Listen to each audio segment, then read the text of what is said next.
पर एक साथ हमला। जरा देखिए कैसे। ऑस्ट्रेलिया के वॉर एक्सपर्ट और सीएसआईएस के think tank retired general Mick Ryan ने भी दावा कर दिया है कि ज़ेलेंस्की का यूक्रेन इस वक्त 5 मोर्चों पर बुरी तरह से घिर चुका है। अगर यूक्रेन के सैनिक आगे बढ़ते हैं तो मारे जा रहे हैं और अगर पीछे हटते हैं तो रूस उन पर जबरदस्त पलटवार कर रहा है। यूक्रेन के टॉप जनरलों को भी समझ में नहीं आ रहा है कि रूस की पहली रक्षा पंक्ति को कैसे तबाह करें।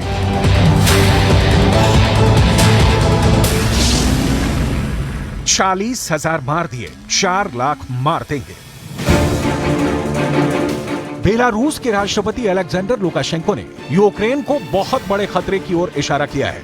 अलेक्जेंडर लुकाशेंको ने दावा किया है कि पुतिन का रूस पूरे यूक्रेन पर कब्जा करने जा रहा है। अलेक्जेंडर लुकाशेंको का दावा है कि यूक्रेन अपना पूरा इलाका खो सकता है, रूस उस पर कब्जा करने जा रहा है। अलेक्जेंडर लुकाशेंको ने यूक्रेन को धमकी देते हुए कहा है कि यूक्रेन अमेरिका के चक्कर में पड़कर पूरी तरह से बर्बाद हो रहा है और अगर यूक्रेन अमेरिका के पीछे इसी तरह से चलता रहा तो रूस पूरे यूक्रेन पर कब्जा आसानी से कर लेगा। अमेरिका यूक्रेन को रूस से नहीं बचा पाएगा। अभी रूस यूक्रेन के 1,10,000 वर्ग किलोमीटर इलाके पर कब्जा करने का दावा कर चुका है, जबकि आने वाले दिनों में वो पूरे यूक्रेन यानी 6 लाख वर्ग किलोमीटर से ज्यादा इलाके पर कब्जा कर लेगा। नहीं जीत पाएगा अमेरिका। 180 दिन बाद खुफिया रिपोर्ट। 4 जून से लेकर अब तक यूक्रेन रूस के कब्जे वाले ज़ापोरिज़िया में एक भी बड़ा मोर्चा नहीं जीत पाया है। महज छोटे मोटे मिलाकर 8 गांव पर यूक्रेन कब्जे का दावा कर रहा है। पश्चिमी मीडिया के तमाम प्रोपेगेंडा के बावजूद जंग में यूक्रेन जीत नहीं रहा है, बल्कि हार की कगार पर पहुंच चुका है। लेकिन उसके बावजूद राष्ट्रपति ज़ेलेंस्की दावा कर रहे हैं कि वो पूर्वी यूक्रेन में जंग जीत रहे हैं और रूस के हमलों को नाकाम कर रहे हैं। लेकिन जिस तरह से अमेरिका के पूर्व बख्तरबंद कोर के अधिकारी कर्नल डगलस मैकग्रेगर ने यूक्रेन की हार और अमेरिका के दावों की पोल खोली है, वो साबित करती है कि पुतिन ने यूक्रेन के साथ साथ अमेरिका और नाटो को भी रगड़ कर रख दिया है।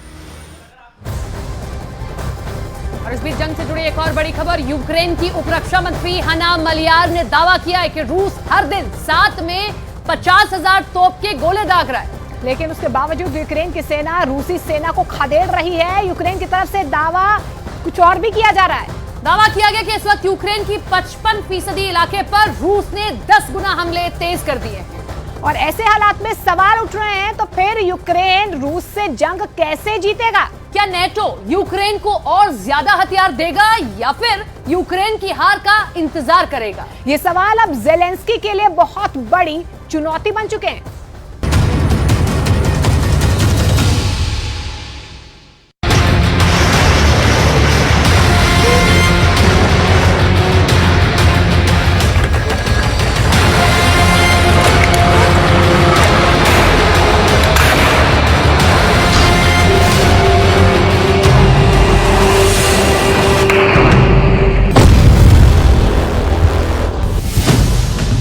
दस गुना ताकत से रूस के हमले शुरू। लगभग 550 दिन बाद भी रूस की सेना उसी तरह से यूक्रेन के शहरों और कस्बों के चीथड़े उड़ा रही है जैसे 8 महीने पहले उड़ा रही थी। हालात ये हैं कि रूस के 15,000 से ज्यादा मिसाइल हमले और 1.5 लाख से ज्यादा छोटे और बड़े हमलों ने यूक्रेन को 80 लाख करोड़ का नुकसान पहुंचा दिया है। नाटो और पश्चिमी देशों के कुल 81 देश मिलकर भी यूक्रेन को जंग नहीं जिता पा रहे हैं। नाटो अपने हथियारों की कमी और रूस के तूफानी हमलों की खींच या कहें कि झल्लाहट यूक्रेनी सेना पर उतारना शुरू कर चुका है। नाटो का साफ कहना है कि घातक हथियारों के बावजूद यूक्रेन का 4 जून से शुरू हुआ काउंटर अटैक 80 दिन में रूस को किसी भी इलाके में हरा नहीं पाया है, जबकि रूस ने पूर्वी, दक्षिणी, उत्तर पूर्व में हर तरफ से 5 मोर्चे यूक्रेनी सेना के खिलाफ खोल रखे हैं। लेकिन अब जो खबर यूक्रेन की तरफ से आ रही है वो हैरान करने वाली है। अचानक हारते यूक्रेन ने दावा शुरू कर दिया है कि अगले 7 दिन में रूस क्राइमिया हार जाएगा। वहीं यूक्रेन की उप रक्षा मंत्री हन्ना मालियार ने नाटो और पश्चिमी देशों पर भड़कते हुए दावा किया है कि यूक्रेनी सेना हार नहीं रही है बल्कि जीत रही है।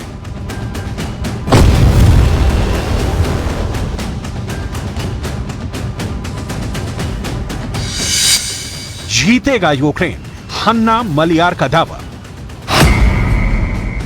यूक्रेन के उप रक्षा मंत्री ने बहुत बड़ा दावा किया है। हन्ना मालियार का दावा है कि बखमूत के पास यूक्रेनी सेना ने रूस की सेना से 8 गांव छीन लिए हैं। हन्ना का यहां तक दावा है कि नाटो और पश्चिमी देशों के टैंक की मदद से यूक्रेन की सेना ने रूसी सेना को हराना शुरू कर दिया है। दावा तो यहां तक किया गया है कि नाटो के बख्तरबंद लड़ाकू वाहनों की मदद से यूक्रेन ने कई गांवों की श्रृंखला वापस हासिल कर ली है।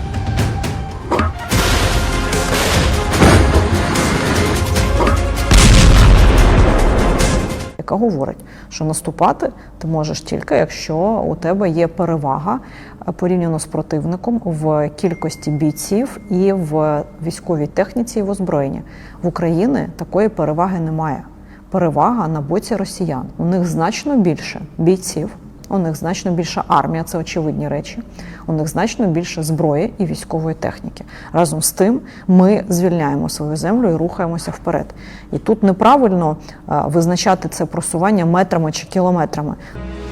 लेकिन सबसे बड़ा सवाल यह है कि रूस ने यूक्रेन के तमाम जीत के दावों के बावजूद यूक्रेन के पूर्वी इलाके में 35% इलाके पर कब्जा कर लिया है, जबकि दक्षिण में 20% इलाका रूस के कब्जे में आ चुका है। हम आपको यूक्रेन के दावों की एक ऐसी हकीकत दिखाने जा रहे हैं जो साबित करती है कि यूक्रेन जीत के झूठे दावे कर रहा है।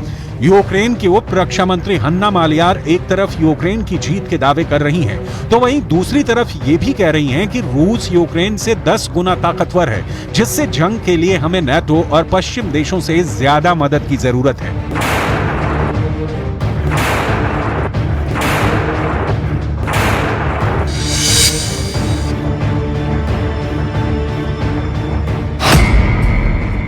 हन्ना मालियार का साफ कहना है कि नाटो यूक्रेन पर काउंटर अटैक तेज करने का दबाव बिल्कुल न डाले। हन्ना का साफ कहना है कि रूस हर हफ्ते 40,000 से 50,000 तोप के गोले यूक्रेन पर दाग रहा है, जिससे यूक्रेनी सेना को बढ़त हासिल करने में दिक्कत आ रही है। हन्ना का यहां तक दावा है कि रूसी सेना के हमले यूक्रेन से 10 गुना ज्यादा हैं, जिसकी वजह से यूक्रेनी सेना को बढ़त हासिल करने में दिक्कतें आ रही हैं।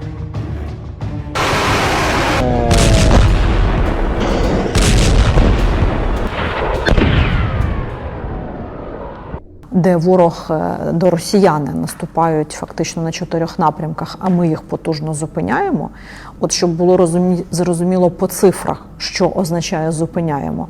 Вони можуть вистрілювати в місяць вистрілювати за тиждень від 400 до 500 тисяч боєприпасів на Сході. Ми у відповідь можемо тільки у 10 разів менше вистрілювати. 10 गुना ताकत से रूस के हमले शुरू। खबर के मुताबिक यूक्रेनी सेना के 10,000 लड़ाकों ने रूसी सेना पर पूर्वी यूक्रेन में हमला किया ताकि बखमूत पर कब्जा किया जा सके, लेकिन रूसी सेना ने बखमूत के पास आ रही यूक्रेनी पलटन पर बड़ा हमला किया। रूस के ड्रोन पायलट ने रूसी सेना को यूक्रेनी सेना की सटीक लोकेशन देकर रूस की टैंक रॉकेट आर्मी का काम आसान कर दिया है। रूस के टैंक और रॉकेट के भयानक हमलों से यूक्रेनी सैनिक जंगल में भाग गए, लेकिन रूस के ड्रोन ने वहां भी यूक्रेनी सेना का पीछा नहीं छोड़ा और उनके लोकेशन की सटीक जानकारी दोबारा रूस की टैंक और रॉकेट आर्मी को दे दी, जिसके बाद रूसी सेना ने जंगल में यूक्रेनी सैनिकों पर ऐसा प्रचंड हमला किया है कि एक भी सैनिक जिंदा नहीं बचा। रूस के दावों के मुताबिक उसने महज 1 घंटे के अंदर बखमूत के जंगल में 1000 यूक्रेनी सैनिकों को मार डाला। В кожній бойовій бригаді воїни серед перших питань ставлять питання про безпілотники, про засоби радіоелектронної боротьби, про військову протиповітряну оборону. Відповідь на такі питання – це і наша робота з партнерами заради постачання потрібних дронів та систем, це і робота тут, в Україні. Необхідне виробництво. Нарощуємо виробництво в рази. यूक्रेन की हार के सबूत चीख रहे हैं। हकीकत में यूक्रेन की भीषण तबाही के लिए रूस और बेलारूस अमेरिका को सबसे बड़ा जिम्मेदार मानते हैं, जिन्होंने यूक्रेन को यह समझा दिया कि नाटो के घातक हथियारों से रूस को आसानी से हराया जा सकता है। रूस को 2023 के अंत में जंग हराने का दावा करने वाले ज़ेलेंस्की को पिछले 24 घंटे में हुए ट्रिपल अटैक ने हिलाकर रख दिया है। रूस का यह ट्रिपल अटैक इस वक्त पश्चिमी मीडिया में रूस के बिजली युद्ध के नाम से कोहराम मचा रहा है। जरा देखिए रूस ने ट्रिपल अटैक से कैसे कीव को खंडहर बना दिया। रूस के हमलों से जुड़े जानकारों के मुताबिक रूस ने यूक्रेन के काउंटर अटैक शुरू होने के बाद से भयानक हमले शुरू कर दिए हैं। इस वक्त कीव पर 1 घंटे के अंदर रूस की हाइपरसोनिक मिसाइलें, आत्मघाती ड्रोन और रॉकेटों से एक साथ हमले हो रहे हैं। एक साथ ड्रोन, रॉकेट और मिसाइलों के ट्रिपल अटैक से कीव का एयर डिफेंस सिस्टम रोक नहीं पा रहा है, जिसकी वजह से कीव में कई महीने का 8वां सबसे बड़ा हमला हुआ है और भारी तबाही हुई है।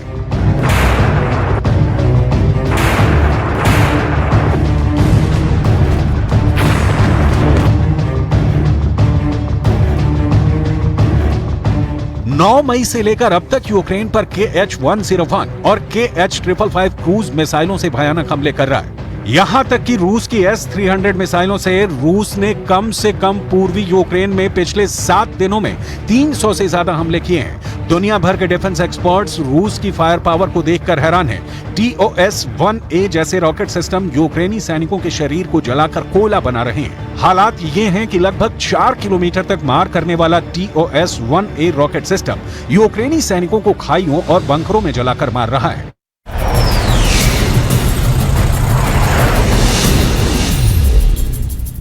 चाहे बाइक तुम चलाओ, चाहे ट्रक में ही चढ़ जाओ, चाहे पैदल चल के उल्टे सीधे मुद्दे पे अड़ जाओ, चाहे पैदल चल के उल्टे सीधे मुद्दे पे अड़ जाओ, सीटें लाएंगे 300 के पार मोदी जी, 24 में फिर से चलाएंगे सरकार मोदी जी, 24 में फिर से चलाएंगे सरकार मोदी जी। राहुल जी लद्दाख जाकर चीन की घुसपैठ देखे आए। हो सकता है चंद्रयान लैंड हुआ है या नहीं, ये देखने के लिए चांद पर निकल जाएं।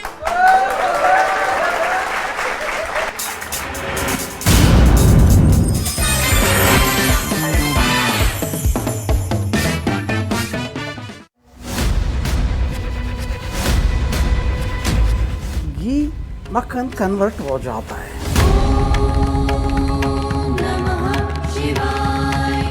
पूरा घी था, अब वो हमारी आंखों के सामने मक्खन में बदल गया है। फुल चमत्कार है।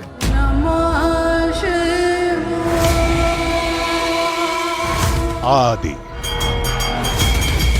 अनादि अनंत अखंड अभेद।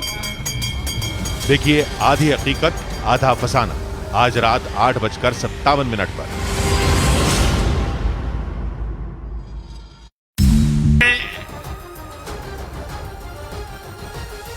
मानवता को समर्पित सब लोग इतने ही उमंग और उत्साह।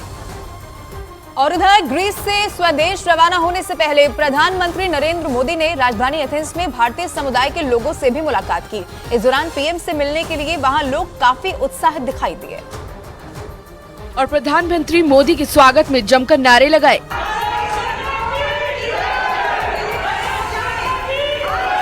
इस मौके पर प्रधानमंत्री ने वहां भारतीय समुदाय को संबोधित किया और चंद्रयान 3 की सफलता को दुनिया में भारत की बढ़ती ताकत का उदाहरण बताया। चंद्रमा पर तिरंगा लहराकर पूरे विश्व को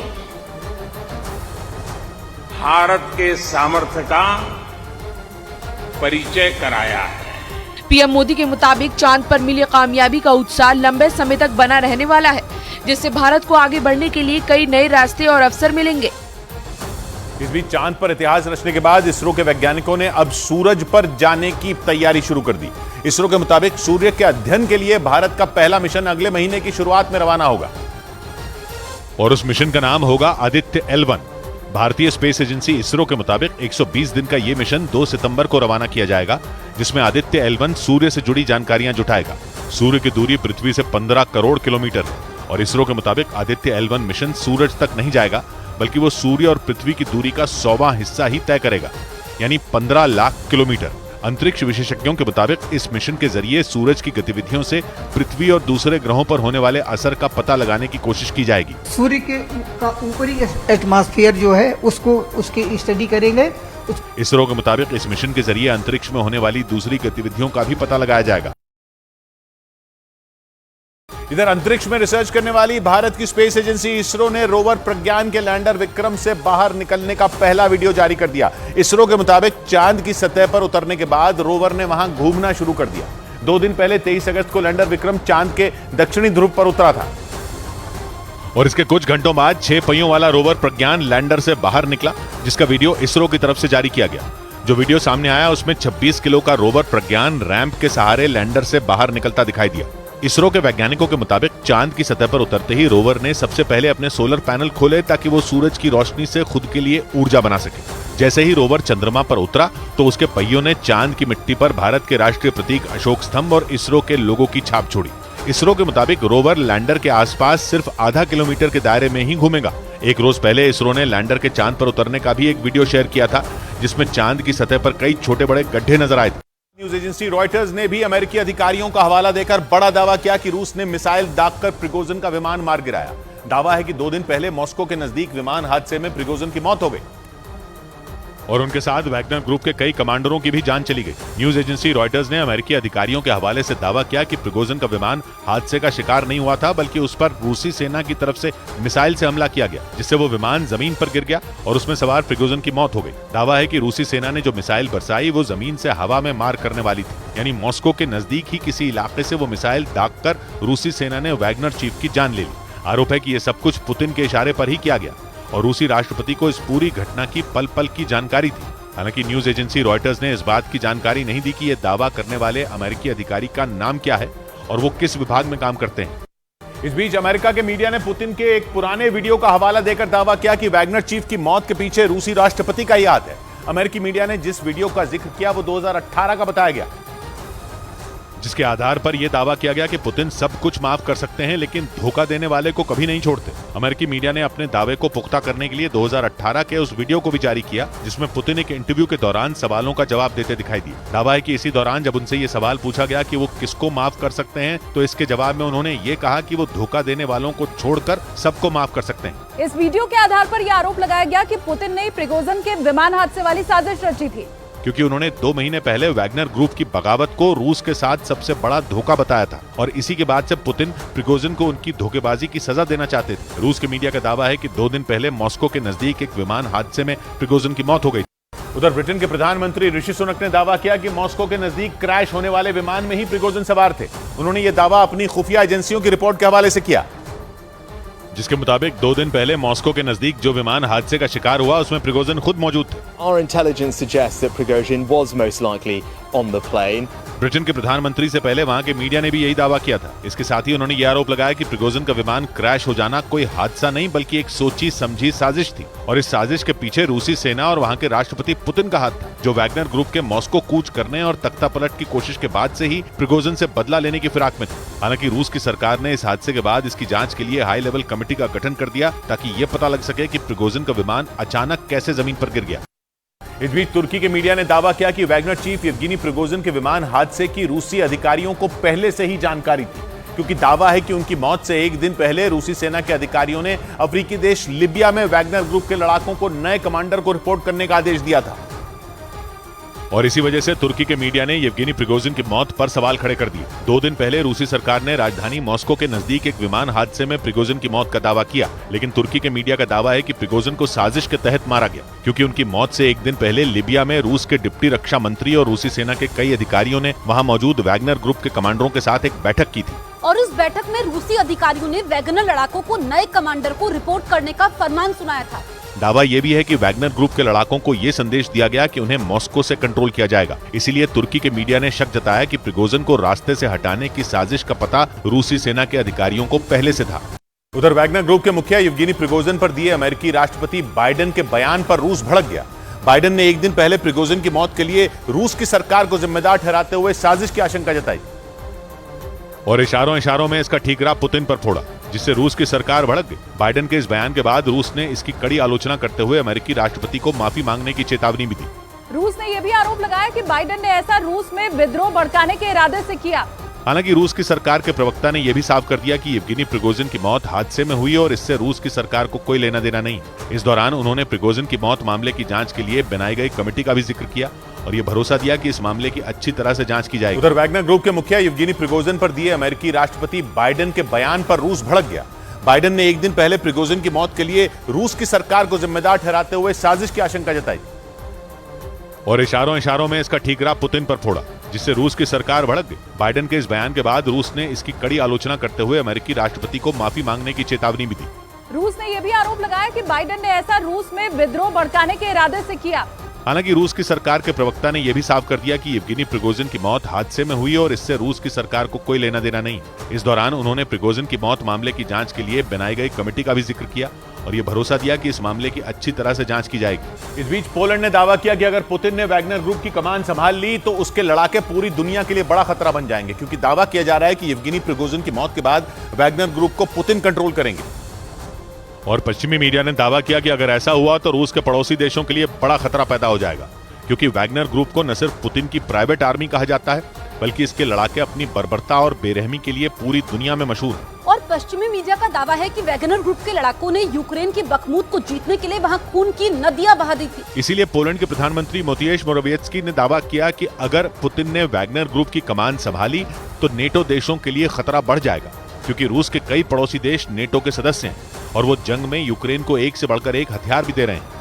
इसी वजह से पोलैंड ने यह दावा किया कि पुतिन नेटो देशों के खिलाफ वैगनर लड़ाकों का इस्तेमाल कर सकते हैं। उधर पश्चिमी मीडिया ने दावा किया कि वैगनर चीफ येवगेनी प्रिगोजिन का प्राइवेट प्लेन क्रैश होने से पहले ही बिकने वाला था।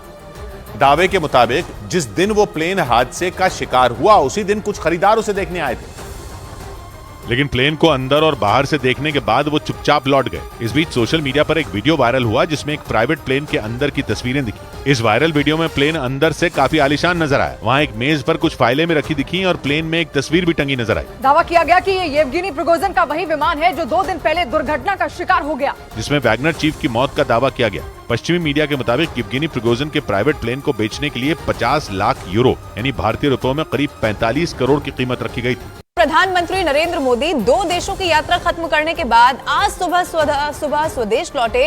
पीएम ग्रीस की राजधानी एथेंस से सीधे बेंगलुरु पहुंच गए। सुबह करीब 6 बजे का वो समय था जब उनका विमान HAL एयरपोर्ट पर लैंड हुआ। यहां पीएम मोदी का भव्य स्वागत किया गया।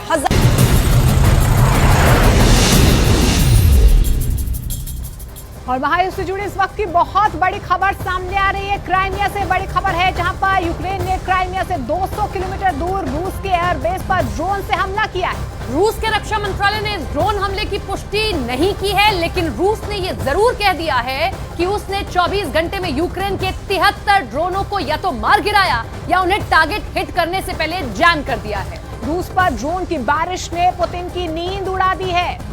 क्राइमिया टू क्रेमलिन, जेलेंस्की इस वक्त रूस पर कहर बनकर बरस रहे हैं। रूस का एयर डिफेंस सिस्टम, हम आपको बता दें, लगातार जो है यूक्रेन के ड्रोन हमलों के सामने बेहद कमजोर दिखने लगा है। जमीन, आसमान और पानी में जेलेंस्की को जहां मौका मिल रहा है, रूस को ड्रोन हमले से रौंदने की कोशिश कर रहे हैं।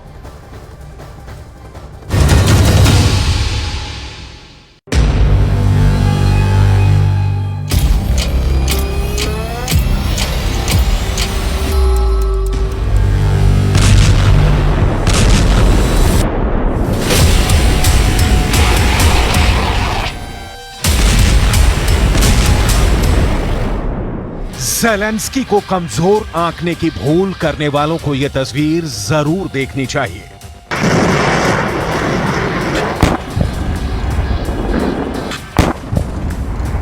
दिन का उजाला हो या रात का घुप अंधेरा, मॉस्को पर मौत वाला साया मंडरा रहा है।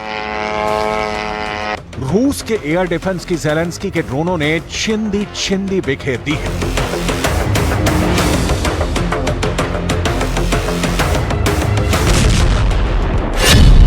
क्राइमिया में ड्रोन का कहर।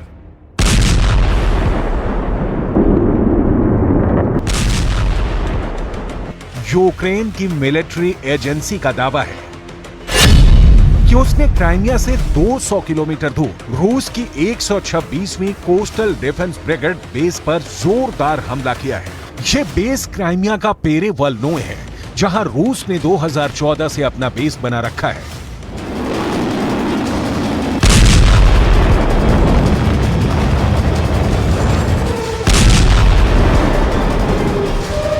महायुद्ध के इतिहास में यह पहली बार हुआ है कि यूक्रेन के ड्रोन रूस के कब्जे वाले बेहद संवेदनशील इलाके में घुसे और तबाही भी मचाई। पश्चिमी मीडिया की रिपोर्ट बता रही है कि इस हमले में जान भी गई है, लोग जख्मी भी हुए हैं, लेकिन रूस का रक्षा मंत्रालय कहता है कि हमले तो हुए हैं, एक नहीं 42 ड्रोन हमले, लेकिन बेस पर होने की बात तो रूस की तरफ से नहीं कही जा रही। रूस के रक्षा मंत्रालय ने क्या कहा, सुनिए। क्राइमिया के ऊपर यूक्रेन के 42 ड्रोनों से हमला किया गया। इनमें से 9 ड्रोनों को रूस के एयर डिफेंस सिस्टम ने मार गिराया और 33 ड्रोनों को इलेक्ट्रॉनिक वॉरफेयर सिस्टम की मदद से टारगेट हिट करने के पहले जैम कर दिया गया।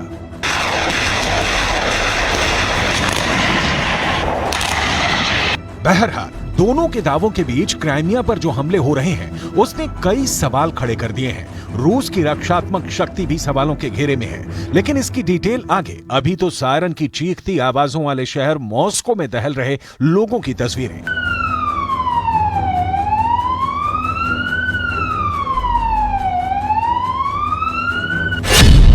The burning Moscow.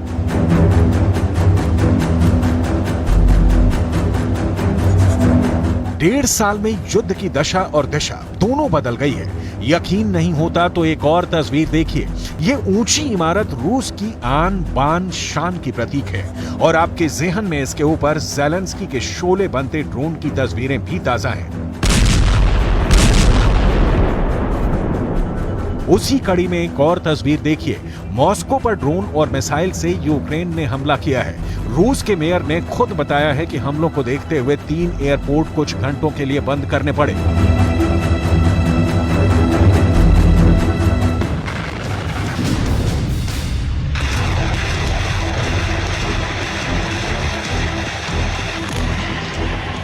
मॉस्को के मेयर सर्गेई सोबियानिन ने कहा कि मॉस्को क्षेत्र के इस तरह जिले के ऊपर एयर डिफेंस सिस्टम ने एक ड्रोन को मार गिराया।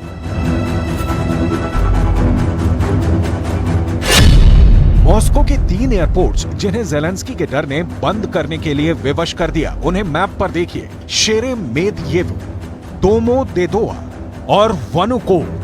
और यही क्यों पिछले हफ्ते यूक्रेन के ड्रोन हमलों से डरे रूस को अपना मॉस्को एयरपोर्ट तक बंद करना पड़ा। मंगलवार, बुधवार, शुक्रवार को मॉस्को एयरपोर्ट कई घंटों के लिए बाधित हुआ। आर्मी बेस, बाशिंदों से भरे शहर में, समंदर में, आसमान में ज़ेलेंस्की के ड्रोनों ने रूस के एयर डिफेंस सिस्टम को लहूलुहान कर दिया है।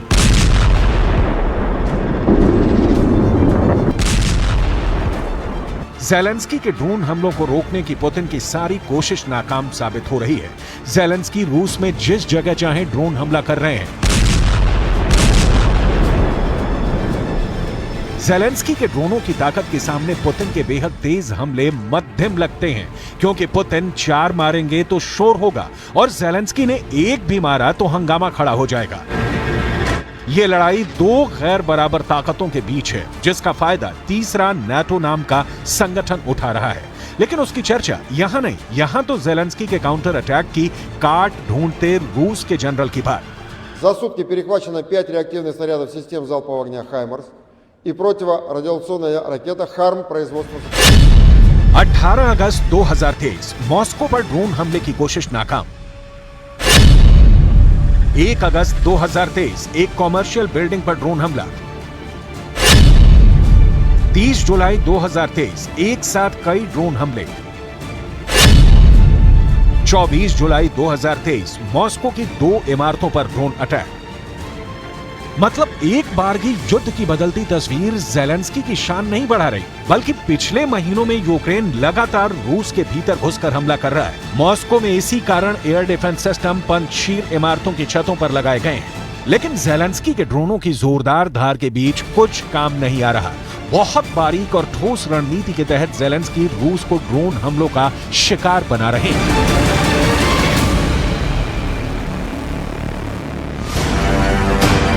यूक्रेन ने क्राइमिया के निकट काला सागर में एक रूसी टैंकर को भी निशाना बनाया है। रूसी विदेश मंत्रालय की प्रवक्ता मारिया ज़ाखारोवा ने कहा कि रूस कर्ज जलड मरुमध्य के असैन्य पोत पर हुए यूक्रेन के आतंकवादी हमले की कड़ी निंदा करता है। इस प्रकार से बर्बर कृत्यों को किसी भी तरह से उचित नहीं ठहराया जा सकता और इसके लिए जिम्मेदार लोगों को जवाब देना होगा। इस हमले का षड्यंत्र रचने वाले और हमला करने वाले लोगों को निश्चित ही दंडित किया जाएगा।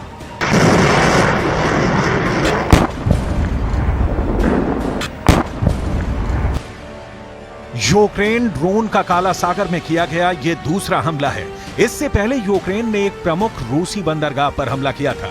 कीव की नौसैन्य शक्ति बढ़ाने के साथ ही काला सागर अहम युद्ध क्षेत्र बनता जा रहा है।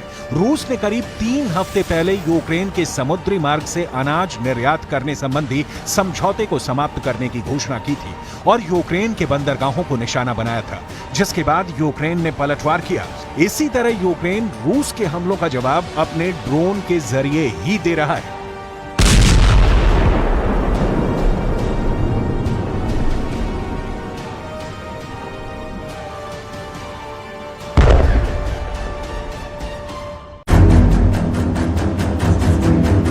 दुनिया के कई वॉर एक्सपर्ट्स की यहां राय जाननी जरूरी है, क्योंकि पुतिन को इन ड्रोन हमलों का काट निकालना ही होगा, वरना एक तरफ यूक्रेन की जमीन पर जीत और दूसरी ओर अपनी जमीन पर लगातार हमले, ये दोनों साथ साथ नहीं चल सकते। लेकिन सवाल है कि हल क्या है। उसके लिए रूस के एयर डिफेंस की शक्ति की बहुत संक्षिप्त जानकारी आपको होनी चाहिए।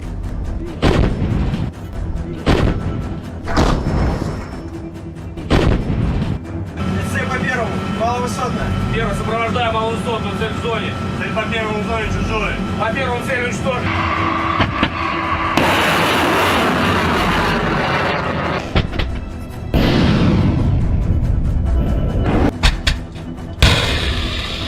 रूस के पास दुनिया का सबसे अत्याधुनिक एयर डिफेंस सिस्टम मौजूद है, लेकिन ज़ेलेंस्की का दावा है कि उन्होंने इस सिस्टम के भी चीथड़े उड़ा दिए हैं। यूक्रेन की फौज ने क्राइमिया में एंटी एयरक्राफ्ट सिस्टम को ढेर करने का वीडियो भी जारी किया। यूक्रेन की मीडिया ने दावा किया कि ज़ेलेंस्की की सेना ने रूस के कब्जे वाले क्राइमिया में एक S-400 एयर डिफेंस सिस्टम को तबाह कर दिया। यूक्रेन के ड्रोनों का निशाना इतना सटीक था कि जोरदार विस्फोट हुआ, जिसे देखकर ऐसा लगा मानो वहां कोई ज्वालामुखी फट पड़ा हो।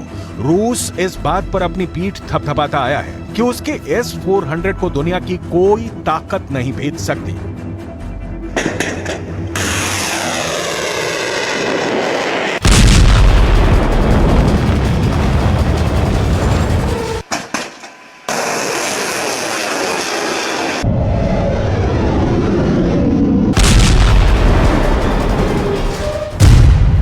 रूस का दावा है कि S-400 एयर डिफेंस सिस्टम जमीन से हमला करके आसमान में लड़ाकू विमानों और मिसाइलों को गिरा सकता है, लेकिन यूक्रेन का दावा है कि उन्होंने अपने खतरनाक ड्रोन से उसको तबाह कर डाला।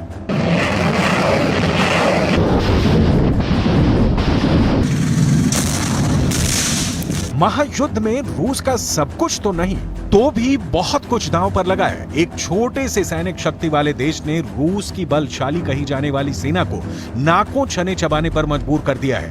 ड्रोन के तौर पर ज़ेलेंस्की को एक ऐसा नायाब हथियार मिल गया है जो कुछ हजार में आता है और बम से दुश्मन पर हमला कर देता है, खुद भी तबाह होता है और दुश्मन के इलाके को भी तबाह कर देता है। ज़ेलेंस्की के ड्रोन हमलों का सच यह है कि जब यूक्रेन ने रूस पर ड्रोन से हमले करने शुरू किए तो पश्चिमी देशों को लगने लगा कि मामला अभी हाथ से निकला नहीं है, वरना कहा जा रहा था कि ज़ेलेंस्की का काउंटर अटैक ढाक के 3 बात हो गया है। कहीं कोई असर नहीं हो रहा, लेकिन जैसे ही ज़ेलेंस्की ने ड्रोन हमले बढ़ाए, कहर मच गया। अब कोई ऐसा दिन नहीं है जब पुतिन अपने टॉप के कमांडर्स के साथ मीटिंग ना कर रहे हो। ऐसा कोई दिन नहीं गुजरता जब रूस का कोई ना कोई इलाका ड्रोन के हमलों से थर्रा नहीं जाता हो। यूक्रेन मॉस्को पर UJ-22 एयरबॉर्न नाम से एक हाईली वर्सिटाइल यानी अत्यधिक बहुमुखी ड्रोन से हमले कर रहा है। इस ड्रोन को स्वायत्त रूप से या दूर किसी कमांड सेंटर से कंट्रोल किया जा सकता है। ये ड्रोन 82 mm के 4 मोटार माइंस या 4 RPG-7 ग्रेनेड तक ले जा सकता है। UJ-22 एयरबॉर्न लंबी दूरी के मिशनों को सटीकता के साथ अटैक कर सकता है।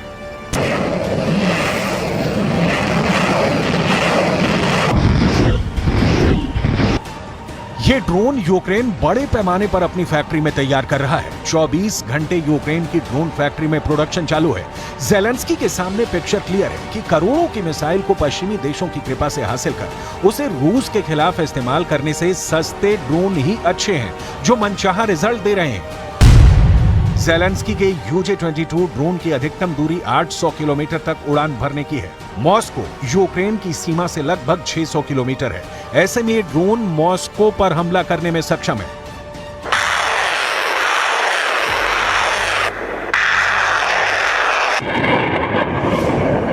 मतलब यूक्रेन से मॉस्को की भौगोलिक दूरी एकदम ज़ेलेंस्की के ड्रोन हमले के माफिक है। रूस का रक्षा मंत्रालय दावा करता रहा है कि यूक्रेन के ज्यादातर ड्रोन हमले अपने टारगेट को हिट करने के पहले रूस के सिस्टम से हिट कर दिए जाते हैं। कुछ को रूस का एयर डिफेंस सिस्टम जैम कर देता है। लेकिन सवाल है रूस की फुल प्रूफ सुरक्षा का। आलम भी ये है कि मॉस्को खौफ में है तो रूस के दूसरे शहरों का क्या होगा? ज़ेलेंस्की के ड्रोन से कैसे बचेगा रूस? दलील ये दी जा रही है कि रूस ने काफी कुछ एयर डिफेंस सिस्टम सीमा पर लगा रखे हैं और इन्हें वहां से हटाया गया तो यूक्रेन के अंदर लड़ रही रूस की सेना को परेशानी होनी शुरू हो जाएगी। लिहाजा उन्हें हटाकर शहर को बचाना बुद्धिमानी नहीं हो सकती। तो सवाल फिर वही कि कैसे बचे रूस?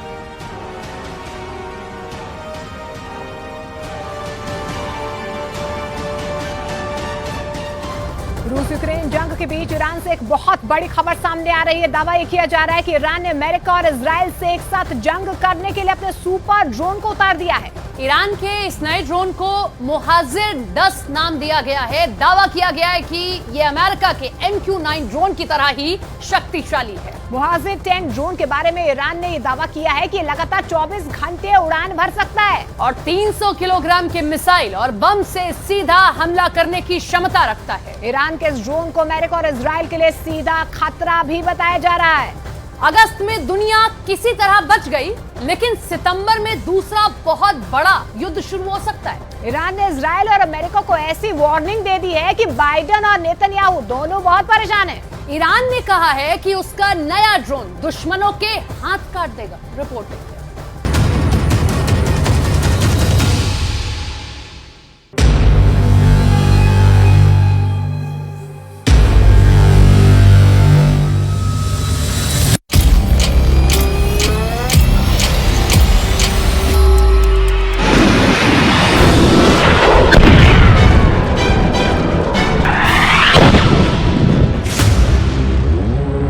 इस ड्रोन को दिखाकर ईरान ने अमेरिका और इजराइल को बहुत बड़ी वार्निंग दे दी है।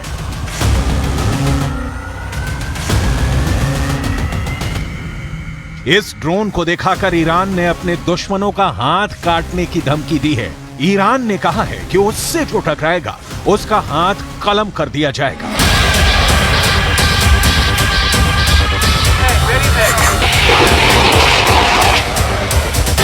आखिर इस नए ड्रोन को लेकर ईरान का आत्मविश्वास इतना क्यों बढ़ गया है? ये ड्रोन गाइडेड बम से लैस है। ये drone anti tank guided missile से लैस है। इस ड्रोन का नाम है मोहाजिर-10 और यही ड्रोन पूरी दुनिया को दिखाकर ईरान ने दो देशों को बहुत ही खतरनाक चुनौती दे दी है। एक है अमेरिका और दूसरा है इजराइल। दोनों ही ईरान के कट्टर दुश्मन माने जाते हैं।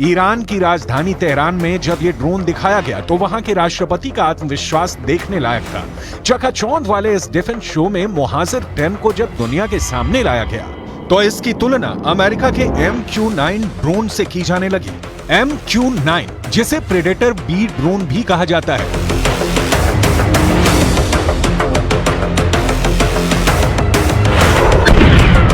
ये वो ड्रोन है जिससे अमेरिका ने अफगानिस्तान और पश्चिम एशिया में अपने बड़े बड़े टारगेट को खत्म किया है। इसमें अल-कायदा का चीफ अल जवाहिरी भी शामिल था। लेकिन अब इसी ड्रोन की नकल बनाकर ईरान अमेरिका को चैलेंज कर रहा है।